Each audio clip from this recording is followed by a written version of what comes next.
9 petites minutes. Pas une de plus, pas une de moins. Il n'aura fallu que ce court laps de temps pour faire trembler la Ve République comme jamais depuis le tumulte de l'affaire Clearstream et pour réduire en cendres ce qu'il restait du prestige politique de Nicolas Sarkozy. L'ex-chef d'État venait tout juste de conclure une plaidoirie enflammée devant la Cour. 9 petites minutes. Pas une de plus, pas une de moins. Il n'aura fallu que ce court laps de temps pour faire trembler la Ve République comme jamais depuis le tumulte de l'affaire Clearstream et pour réduire en cendres ce qu'il restait du prestige politique de Nicolas Sarkozy. L'ex-chef d'État venait tout juste de conclure une plaidoirie enflammée devant la commission parlementaire, niant en bloc tout lien financier avec Tripoli. Calme, regard braqué sur Sébastien Lecornu, il arborait le sourire confiant de celui qui, après avoir traversé 1000 tempêtes judiciaires, croit encore à l'invincibilité que lui confère sa langue acérée. Et puis, patatras. Le Premier ministre se lève, brandit une liasse de preuves explosives et plonge l'hémicycle dans un silence de plomb. Ce jour-là, il ne s'agissait plus de ressasser d'anciennes rumeurs. Ce fut l'instant où, en une poignée de minutes, un trentenaire fit s'effondrer l'aura d'un ancien président de la République. Pour saisir la magnitude du coup de tonnerre politique qui a fait vaciller les fondations du Palais Bourbon en ce mois de janvier 2026, il faut rembobiner la bande d'environ 2 décennies. Direction les fastes poussiéreux de Tripoli, là où trônait en maître un certain colonel Kadhafi, despote fantasque, baroque et richissime grâce à l'or noir libyen. À cette époque, entre 2005 et 2006, Paris jouait les funambules diplomatiques, cherchant à recoller les morceaux avec un régime encore radioactif depuis les attentats du vol UTA en 1991. Pendant ce temps, dans les couloirs de la place Beauvau, un certain Nicolas Sarkozy, alors ministre de l'Intérieur aux dents longues, flairait le filon. Kadhafi? Pour lui, c'était la triple aubaine. Redorer son blason international, dégoter quelques juteux marchés pour les industriels tricolores et, cerise sur le gâteau, s'assurer un petit coup de pouce financier venu du désert, loin des radars, pour sa course à l'Élysée. Et c'est là que surgit le personnage clé de cette saga aux allures de thriller géopolitique, Ziad Takieddine. Franco-libanais au passé aussi trouble que lucratif, il n'était pas juste un homme d'affaires. C'était le maître du jeu de l'ombre, le trait d'union discret entre dictateurs en quête d'influence et élites occidentales en mal de cash. Depuis les années 90, il avait ses entrées chez Kadhafi comme chez lui, facilitant d'une main experte des deals louches, huilés par des commissions qui n'avaient de conseil que le nom. Né à Beyrouth en 1950, Takieddine avait bâti sa fortune dans l'un des secteurs les plus opaques du globe, le négoce d'armes international. Là où les frontières entre patriotisme d'État, profit personnel et magouille institutionnalisée sont aussi floues qu'un fax libyen. Son répertoire de contacts ressemblait à un sommet parallèle des Nations Unies version underground. Généraux africains en treillis, princesses du Golfe parfumées au pétrole, ministres européens bien trop polis pour être honnêtes, tyrans orientaux à carte de visite dorée. Il excellait dans l'art de faire signer des contrats d'armement juteux entre Paris et les pires régimes de la planète, en se rémunérant au passage avec de généreuses tranches de 3 à 8% du pactole, maquillées en frais de mise en relation. Autant dire, pot de vin bien ficelé pour graisser les rouages du pouvoir, qu'ils soient français ou étrangers. Depuis 1995, entre Takieddine et le régime Kadhafi, c'était une affaire qui roulait. Une amitié d'affaires scellée dans le non-dit, le profit et la discrétion. Tout avait commencé lorsqu'il avait réussi à refourguer du matériel militaire français à Tripoli, en pleine période d'embargo international. Oui, même quand les Nations Unies disaient non, lui disait oui, à coups de contrats juteux et de passe-droits bien huilés. Cette prouesse diplomatico-commerciale lui valut la confiance indéfectible des services de renseignement libyens, qu'il considérait carrément comme un partenaire stratégique. Et en septembre 2006, dans le huis clos doré de l'hôtel Bristol à Paris, Takieddine glissa à Sarkozy une proposition qui sentait autant le pétrole que la manœuvre électorale. Le colonel est prêt à vous donner un sérieux coup de main pour votre campagne. Il croit que vous êtes le seul capable de remettre la Libye dans les petits papiers de la France et d'enterrer une fois pour toutes l'embargo sur les armes. Évidemment, conclut-il, ce petit arrangement doit rester un secret bien gardé. Et quel secret! Le genre de secret qu'on enferme à triple tour, car accepter des millions d'euros venus tout droit d'un régime autoritaire étranger, c'est franchir une ligne rouge, puis sauter à pieds joints dedans. Selon les lois françaises ultra strictes, renforcées après une ribambelle de scandales, toute aide étrangère est interdite, qu'elle vienne d'un État ou d'une entreprise, et les dons individuels plafonnés à 7 500 €. Là, on parle de valises pleines à craquer de cash, transportées discrètement depuis Tripoli et confiées à l'entourage direct du candidat Sarkozy. Une manœuvre digne d'un film noir. L'argent transitait physiquement, sans trace, pour alimenter une machine de campagne bien rodée. Et même si tout cela n'était encore qu'à demi-mot, Takieddine affirmera plus tard que l'ancien ministre n'avait rien dit, justement parce qu'il avait tout compris. Silence complice égale feu vert implicite. Durant les mois brûlants entre novembre 2006 et mars 2007, alors que la France entrait dans l'effervescence pré-électorale, Ziad Takieddine multipliait les allers-retours entre Tripoli et Paris. 3 voyages, 3 livraisons soigneusement planquées dans des valises diplomatiques, invisibles aux yeux des douanes. Pas de rayon X, pas de fouilles, passe-droit totale. À l'intérieur, du liquide, beaucoup de liquide. Selon ses propres aveux, la cagnotte globale s'élèverait à 5 millions d'euros. Une montagne d'argent représentant à elle seule près d'un quart du budget déclaré de la campagne de Sarkozy. Et devinez quoi? En mai 2007, l'homme décroche la présidence, coiffant Ségolène Royal sur le fil avec 6% d'avance. Champagne, flash et faste. La soirée de victoire au Fouquet's restera gravée dans les mémoires. Pas forcément pour les bonnes raisons. Mais le clou du spectacle arrive quelques mois plus tard, en plein cœur de l'été. En juillet, l'Élysée déroule le tapis rouge à Kadhafi. Oui, le même Kadhafi. Le dictateur libyen atterrit à Paris pour une visite d'État en grande pompe, installe sa tente de bédouin dans les jardins de l'hôtel Marigny, pile en face du palais présidentiel. Image surréaliste.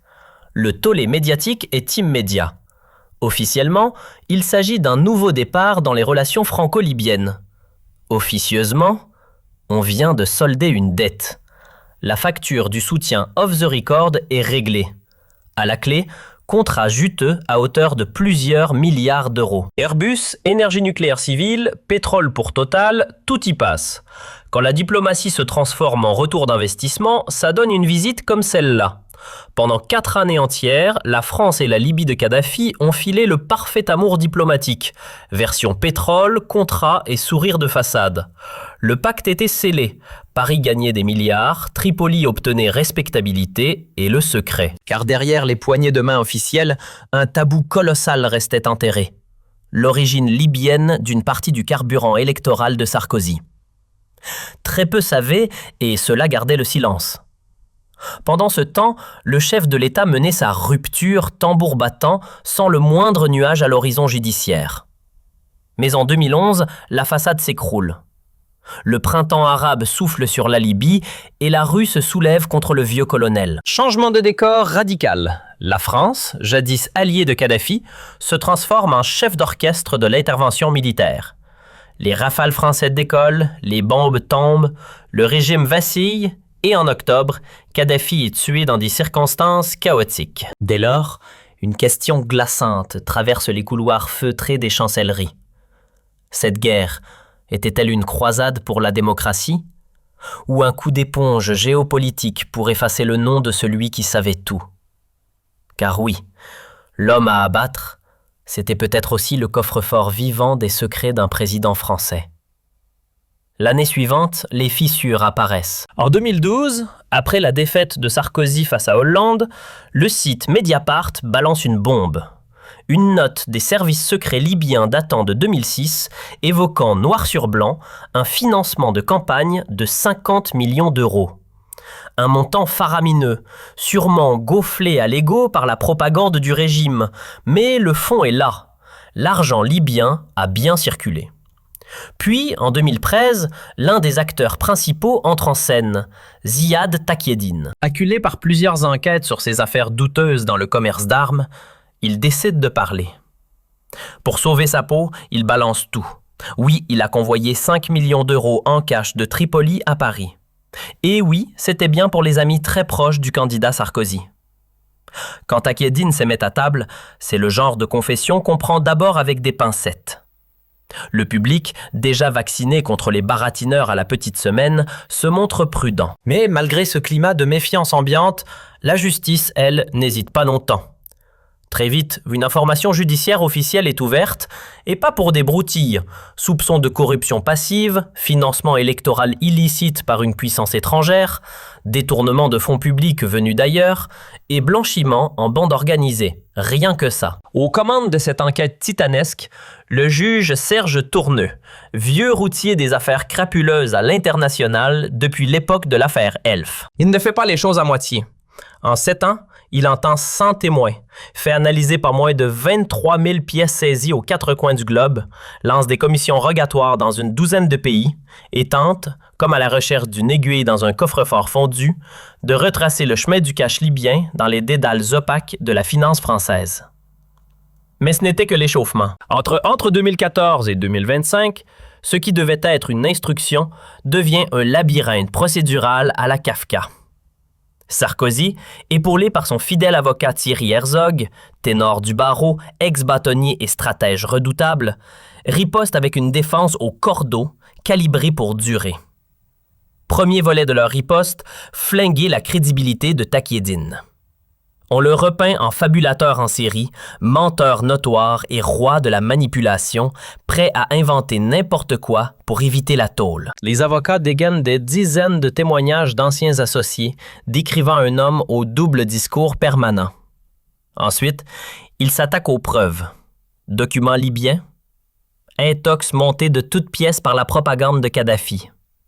Relevés bancaires, inexploitables, les banques libyennes n'existent même plus. Témoignages d'ex-officiels, vaincus aigris cherchant leur revanche. Une à une, toutes les fondations de l'accusation sont méthodiquement dynamitées dans un balai judiciaire interminable. Et comme si la partie n'était pas déjà assez complexe, la défense de Sarkozy dégaine un troisième levier, la guerre de procédure. Là, on entre dans l'orfèvrerie juridique. Tout est prétexte à contestation. Les écoutes téléphoniques, attentat contre la confidentialité des échanges avec son avocat. Les perquisitions, abusives, humiliantes, voire anticonstitutionnelles. Chaque pièce du puzzle judiciaire est attaquée, une à une, devant la chambre de l'instruction, dans l'espoir qu'en détricotant le fil, tout le pull finisse par se désagréger. Et comme 2 manœuvres ne suffisent jamais, voici le 4e étage de la fusée. Noyer l'affaire principale sous un tsunami de procédures parallèles. Plainte contre les journalistes pour violation du secret de l'enquête, assignation de Mediapart pour diffamation et recours devant la Cour européenne des droits de l'homme pour procès biaisé et surexposé. L'objectif? Gagner du temps, semer la confusion, essouffler l'adversaire. Mais le chaos atteint un nouveau palier en 2020, quand Takieddine, jusqu'alors témoin clé, change partiellement son fusil d'épaule. Il recule, réinterprète, brouille les pistes. Résultat, sa parole s'effondre et l'accusation perd son pilier central. Pourquoi ce retournement soudain? Selon plusieurs sources, le climat autour de lui était devenu irrespirable. Pression psychologique, menaces sur sa famille, promesses sonnantes et trébuchantes en échange de son silence, bref, un cocktail toxique qui a transformé le principal accusateur en témoin à géométrie variable. Et dans une affaire aussi explosive, l'ambiguïté, c'est la meilleure alliée du doute. Mars 2020. Alors qu'il se planque au Liban pour éviter les tribunaux français, Takieddine sort soudainement du silence. Et pas dans n'importe quel média. Il choisit Paris Match pour lâcher une bombe à fragmentation médiatique. Les valises libyennes, une invention. Sarkozy, innocent. Toute l'histoire, montée sous pression des juges qui m'ont promis une immunité. Ce revirement inattendu laisse la classe politique et les milieux judiciaires bouche bée. C'est l'effet d'une grenade dégoupillée en plein prétoire. Les avocats de l'ancien président foncent sur l'occasion comme des fauves. Thierry Herzog, en chef d'orchestre triomphant, réclame immédiatement l'abandon des poursuites. Voilà la preuve qu'on attendait. Notre client n'a jamais menti. Que cette farce cesse. Dans la foulée, Les soutiens de Sarkozy orchestrent une campagne médiatique massive, martelant que ce retournement prouve, une bonne fois pour toutes, son innocence. Mais coup de théâtre, 15 mois plus tard. Juin 2021. Depuis un coin discret de Beyrouth, Taqi Eddine revient sur ses propres propos et retourne une nouvelle fois sa veste. Cette fois, c'est à Mediapart qu'il livre sa confession version 2.0. On m'a menacé, on m'a acheté pour que je dise que j'avais menti, mais non, tout était vrai. J'ai bien transporté 5 millions d'euros de Tripoli à Paris pour la campagne de Sarkozy.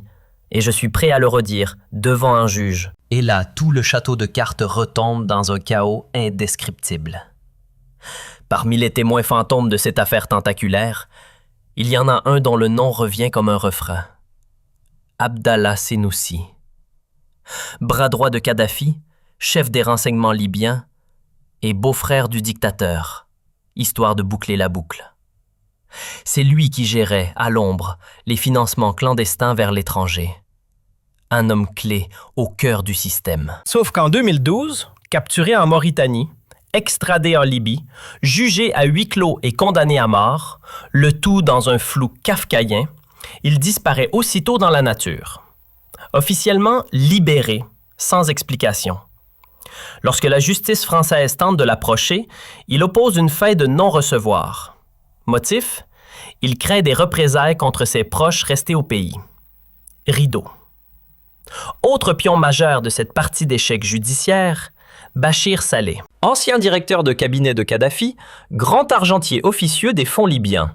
Un témoin en or, qui s'est évaporé en 2011 avec quelques centaines de millions dans les valises.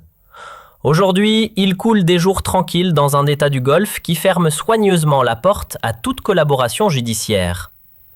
Malgré les demandes officielles de la France, jamais il n'a été entendu. Résultat, 2 des figures les plus centrales du dossier sont aux abonnés absents. Et quand les pièces maîtresses refusent d'entrer sur l'échiquier, la partie tourne à la mascarade.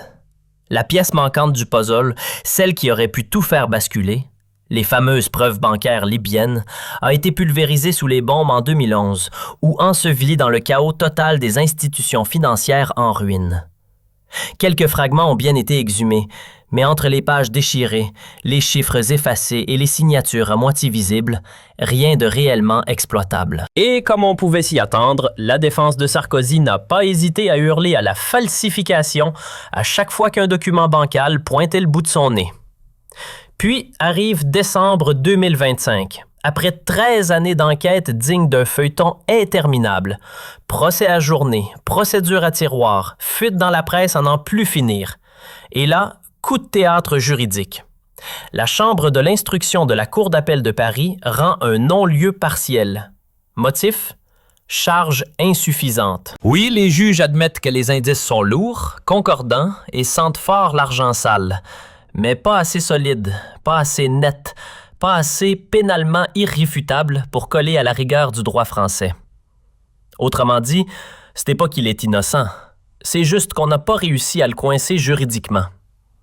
Et pourtant, ce simple vide procédural se transforme aussitôt en triomphe politique mis en scène jusqu'au dernier détail. Sarkozy débarque en grande pompe sur les marches du palais de justice, flanqué de son avocat Thierry Herzog tout sourire et de Carla Bruni en mode soutien inébranlable. Les caméras tournent, les micros se tendent. L'ancien président, regard humide et voix vibrante, scande « Aujourd'hui, la vérité a vaincu le mensonge ». Il fustige un harcèlement politique implacable, une chasse à l'homme menée pendant 13 ans. Et dans un élan lyrique digne de ses plus grands meetings, il s'épanche. « J'ai été sali, humilié, traîné dans la boue. Mais je n'ai jamais cessé de croire que la lumière finirait par jaillir. » Rideau, applaudissements. Et blackout sur la nuance. Non-lieu ne veut pas dire blanchi. Il l'avait rêvé, il l'a proclamé. C'est terminé, je suis innocent, blanchi, lavé à grande eau. Ce jour tant attendu, Sarkozy l'a transformé en triomphe personnel. Sauf qu'en réalité, il n'a pas été reconnu innocent, juste non coupable faute de preuves suffisantes. Mais peu importe les subtilités juridiques, pour lui, ce non-lieu partiel devient une absolution totale et surtout une arme de communication massive. Ce n'est plus l'ancien président qui sort d'un bourbier judiciaire complexe.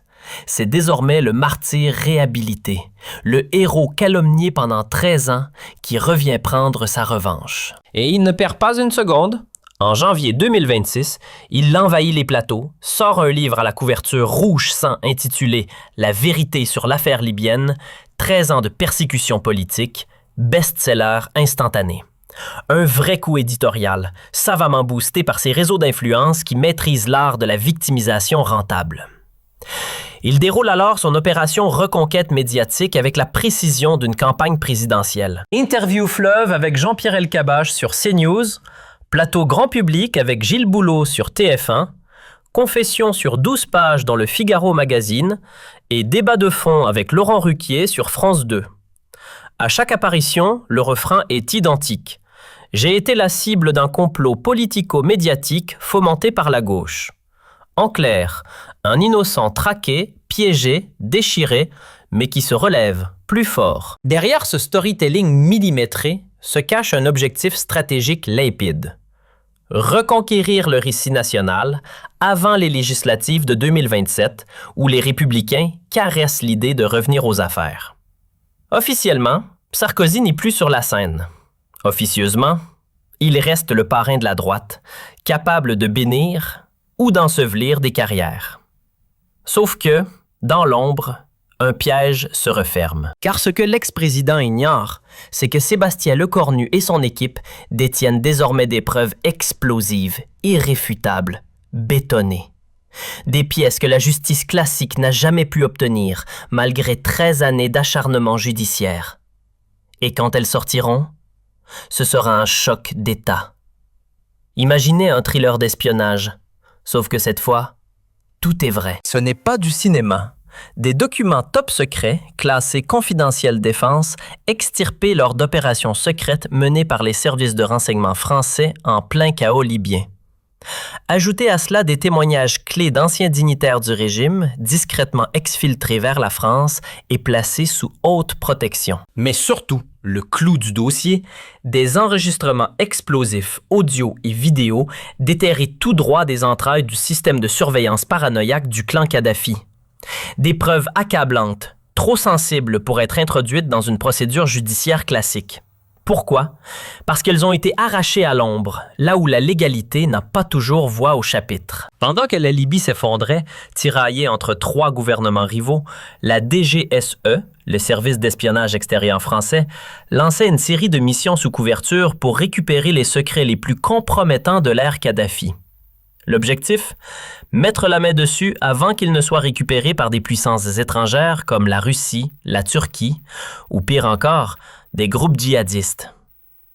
L'une de ces opérations, baptisée Siro, a été déclenchée en mars 2023. Une cellule infiltrée à Tripoli réussit l'impossible. Localiser et pénétrer dans un bunker oublié, niché sous les ruines du complexe de Bab al-Azizia, l'ancien QG présidentiel de Kadhafi, pulvérisé lors des frappes de 2011. Ce qu'ils ont trouvé là-bas? Des archives dignes d'une bombe géopolitique. À 8 mètres sous terre, bien planqués dans des coffres militaires scellés, intacts malgré les pillages et le chaos libyen, les agents français ont mis la main sur un véritable trésor toxique. Des centaines de documents classés ultra confidentiels, des cassettes audio poussiéreuses et des disques durs blindés contenant les archives d'un régime obsédé par le contrôle absolu. Bienvenue dans l'univers paranoïaque de Kadhafi. Pendant 40 ans, le dictateur avait tout enregistré, tout archivé. Chaque appel, chaque transaction louche avec l'étranger, surtout celle qui impliquait de la valise pleine pour les politiciens occidentaux, était méthodiquement documentée. C'était sa stratégie de compromat à lui, garder des dossiers compromettants sur tous ceux qui l'avaient aidé, pour pouvoir, au bon moment, les tenir par la cravate. Un arsenal de chantage diplomatique qui impliquait une brochette hallucinante de chefs d'État, de ministres, de hauts fonctionnaires. De quoi faire trembler plus d'une chancellerie. Et au beau milieu de ce bunker de scandales archivés, un dossier attire l'attention. Opération NS Vonil LAN 7, nom de code libyen pour le financement occulte de la campagne présidentielle de Nicolas Sarkozy. 347 pages. Notes manuscrites, ordre de virement, rapport de renseignement, échange codé entre émissaires et responsables, tout y est. Une cartographie complète de la machine à cash politique, date par date, nom par nom, euro par euro. Un mode d'emploi du crime en col blanc version Tripoli. Le 15 janvier 2026, les portes du théâtre parlementaire s'ouvrent officiellement. L'Assemblée nationale donne son feu vert à la demande de Nicolas Sarkozy. Une commission d'enquête sur le financement libyen. Parfait. L'ancien président jubile. Il voit déjà cette tribune comme l'ultime scène pour signer sa rédemption. Un face-à-face solennel avec la nation où il pourra enfin éteindre les soupçons. Il accepte sans hésiter de comparaître le 20 janvier. Mais ce que le maître du verbe ignore à ce moment-là, c'est que les coulisses sont déjà piégées. Le scénario a été réécrit, et cette fois, ce n'est pas lui le narrateur. Sébastien Lecornu, premier ministre stratège, a vu là une opportunité en or. Non pas écouter un plaidoyer, mais lâcher une bombe. Avec l'aval direct d'Emmanuel Macron, il a décidé que cette audition serait le moment de vérité, quitte à briser les équilibres politiques. Objectif, en finir une bonne fois pour toutes avec le dossier libyen. 22 janvier, 15 heures. L'hémicycle est plein à craquer, les caméras braquées, les flashs crépitent. Nicolas Sarkozy entre en scène, l'allure encore martiale malgré ses 71 ans. Costume anthracite impeccable, regard déterminé, il dégage toujours cette aura de chef d'État forgé par des années de combat politique. Il s'installe au pupitre. Silence dans la salle. Puis la voix s'élève, posée, confiante, presque théâtrale. Mesdames et messieurs les députés, je suis ici de mon plein gré pour dire une bonne fois pour toutes ce qu'est cette soi-disant affaire libyenne. Et la vérité, la seule, c'est que je n'ai jamais reçu le moindre centime de M. Kadhafi ni de son entourage. Tout ce qu'on raconte, des inventions, de la manipulation, une campagne de calomnie. Ce qu'il ne sait pas encore, c'est que dans quelques minutes, ce micro deviendra son piège. 25 minutes. C'est le temps qu'il aura fallu à Nicolas Sarkozy pour livrer un véritable récital à la gloire de lui-même. Une performance millimétrée, signature maison, ton grave, indignation solennelle, attaque ciblée contre la presse et la justice, le tout emballé dans un plaidoyer pour la vérité et la responsabilité républicaine. Dans sa bouche, Takieddine devient un escroc professionnel, prêt à inventer n'importe quoi pour sauver sa peau. Quant aux documents libyens, des faux grotesques, bricolés par un régime aux abois. Et bien sûr, lui, l'ex-président, ne serait que la victime d'un complot cousu main par ses ennemis politiques et les médias complices. Et il conclut, le menton haut, le regard assuré. « J'ai été président de la République française. J'ai servi ce pays avec honneur, avec dignité. Je n'autoriserai personne à piétiner mon nom ni mon héritage avec des calomnies et des falsifications. Car la vérité finit toujours par l'emporter. Et aujourd'hui, elle triomphe. Je suis innocent. » Tonnerre d'applaudissements du côté des Républicains. Dans l'hémicycle, certains pensent déjà au titre des éditos du lendemain. Sarkozy revient. Il a marqué des points, du moins le croit-il. Mais c'est là que le ton change. Une voix s'élève. Elle ne vient pas du fond de la salle, mais du cœur du pouvoir. Le premier ministre, Sébastien Lecornu, demande la parole. C'est inhabituel. Le président de la commission hésite, surpris, puis cède. Silence total. L'air devient plus dense. Lecornu se lève lentement, avance avec calme, une serviette en cuir à la main. Il s'arrête au pupitre, fixe Sarkozy sans cligner des yeux. Et d'une voix froide, chirurgicale, il tranche. « Merci, monsieur l'ancien président, pour cette brillante démonstration de ce qu'on pourrait appeler l'art du déni. Mais aujourd'hui, cette fameuse vérité que vous invoquez avec tant de passion va enfin parler. Et elle est loin, très loin, d'être en votre faveur. » Frappé net, Sarkozy se fige. Les députés, médusés, n'osent respirer. Lecornu ouvre calmement la serviette, sort un document, le tien bien visible. Voici le document Will 106, ou peut-être 147, peu importe. Il a été extrait des archives ultra-secrètes du régime Kadhafi par la DGSE. Il porte la signature de Bachir Saleh, directeur de cabinet du colonel. C'est un ordre de retrait de 5 millions d'euros en liquide depuis des comptes clandestins libyens. But : financer la campagne NS. Et M. Sarkozy ? NS, ce sont bien vos initiales. La stupeur est immédiate, les caméras captent l'instant. Le visage de Sarkozy, soudain blême, semble avoir perdu tout son aplomb. Mais le cornu n'a pas dit son dernier mot. Il enchaîne, implacable, tel un procureur en croisade. Vous affirmez que M. Takedine a inventé toute l'histoire ? Très bien. Regardez plutôt ces extraits de relevés bancaires libyens. 3 retraits en liquide, colossaux, datés précisément de novembre 2006, janvier et mars 2007. Exactement les mêmes dates que celles mentionnées par ce fameux menteur. Sacré hasard, n'est-ce pas ?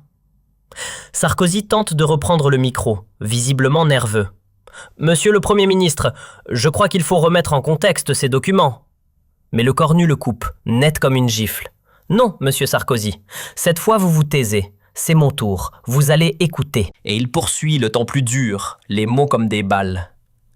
Mais le plus compromettant n'est pas là. Non, ce sont les bandes audio. En 2007, la sécurité intérieure libyenne enregistrait tout, absolument tout, y compris les échanges de Takedine. Et ces archives, nous les avons. Allons-y. Un silence pesant tombe sur l'assemblée. Tous les regards sont braqués sur l'estrade. Le cornu appuie sur un bouton. Une voix familière résonne dans les haut-parleurs. C'est celle de Takedine, en français clair. Le ministre est ravi du premier transfert. Il aimerait savoir si on peut avancer le second à janvier. Une autre voix lui répond en arabe avec traduction simultanée. Aucun souci. Le colonel a validé. Dis à Sarkozy que la Libye sait remercier ses amis. Le choc est immédiat. Une déflagration dans l'hémicycle. Sarkozy, figé, le visage exsangue. Les députés sidérés, le souffle coupé. L'atmosphère devient irrespirable. Mais le cornu n'est pas venu pour égrener les politesses. Il enchaîne sans laisser à Sarkozy le temps de respirer. Vous prétendez n'avoir jamais rencontré Takedine pour ces fameuses transactions? Très bien. Permettez-moi de vous rafraîchir la mémoire. Et là, sur l'écran géant de l'Assemblée, s'affiche une séquence de vidéosurveillance. Hôtel Raphaël, 4 mars 2007, 22h30. Sarkozy franchit discrètement le hall. 12 minutes plus tard, Takedine, suite 401. Ils y restent ensemble 47 minutes. Vous jouiez à la belote, monsieur le président? Ou c'était une simple visite de courtoisie en pleine nuit, un dimanche? Chaque image est une claque. L'ex-chef d'État tente de conserver son aplomb, mais son regard s'assombrit. Ses soutiens au sein des Républicains, eux, sont comme figés. Et le cornu, lui, n'a pas fini. Parlons un peu de M. Claude Guéant, votre bras droit indéfectible. Avril 2008, quelques mois après votre entrée à l'Élysée, il ouvre un compte discret aux Seychelles. Et surprise, 500 000 € en liquide y atterrissent. Une donation spontanée du Père Noël? Silence glacial. Frisson dans l'hémicycle. Et puis le cornu abat sa dernière carte. Le coup de grâce. Il reste une question, M. Sarkozy. La plus dérangeante de toutes. 2011. Vous donnez l'ordre d'intervenir militairement en Libye. Quelques mois plus tard, Kadhafi est mort. Pas d'interview. Pas de procès, juste exécuté. Et savez-vous ce que disent plusieurs anciens dignitaires libyens que nous avons exfiltrés? Que dans ces dernières semaines, le colonel menaçait de parler, de sortir les preuves, de révéler votre deal. Un fracas s'abat. Sarkozy se lève d'un bond, rouge de rage. Assez, c'est une farce, une mise en scène grotesque. Je refuse de me prêter... Mais le cornu le coupe, implacable. Non, monsieur. Ce qui est grotesque, c'est qu'un président ait bradé l'honneur de la France contre des valises de cash. Ce qui est grotesque, c'est 2 décennies de mensonges froidement assumés.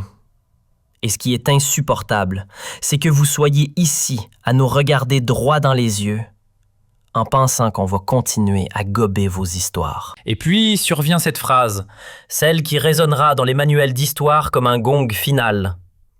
Monsieur Nicolas Sarkozy, pour avoir trahi la confiance du peuple français, j'en appelle solennellement au procureur de la République qu'il vous poursuive pour haute trahison, corruption aggravée et complicité d'assassinat.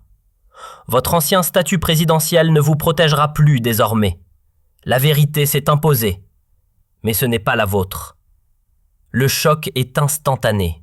L'hémicycle explose. Une partie des députés huent, d'autres restent sidérés. Sarkozy, blême, fuit la salle d'un pas vacillant. Les caméras le suivent, capturant ce visage défait, celui d'un homme dont l'univers s'écroule en direct sous les yeux d'un pays entier. Le tribun infatigable, le stratège au verbe acéré, reste muet pour la première fois de sa vie publique. Dès l'aube suivante, la presse se déchaîne. À la une de tous les kiosques, Sarkozy s'effondre, le scandale libyen explose. Le cornu pulvérise le mythe Sarkozy. Le Monde publie l'intégralité des pièces secrètes. Mediapart décortique les enregistrements. Libération révèle les confessions de nouveaux témoins libyens évacués dans le plus grand secret. Mais le véritable tsunami débute après. Des voix longtemps silencieuses se délient. Des anciens proches de Sarkozy, désormais lâchés dans la tempête, commencent à parler. Chez les Républicains, c'est l'hémorragie. Une fracture béante entre les fidèles inconditionnels et les déserteurs prudents. Claude Guéant, ex-ministre de l'Ombre, est placé en garde à vue.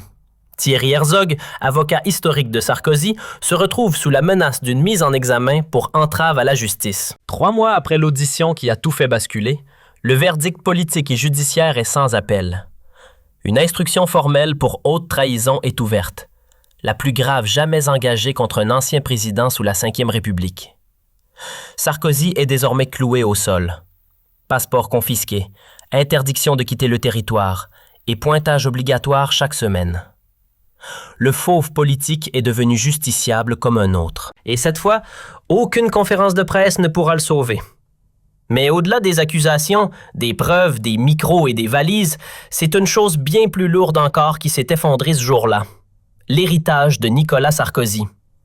Celui qui ambitionnait d'être inscrit dans les annales comme le rénovateur intrépide de la France moderne a fini par y entrer, certes, mais dans le chapitre des dirigeants compromis, soupçonnés d'avoir marchandé la diplomatie nationale avec un tyran du désert. Ce n'est plus une simple affaire d'éthique ou de soupçon, tranche l'historien Patrick Weil.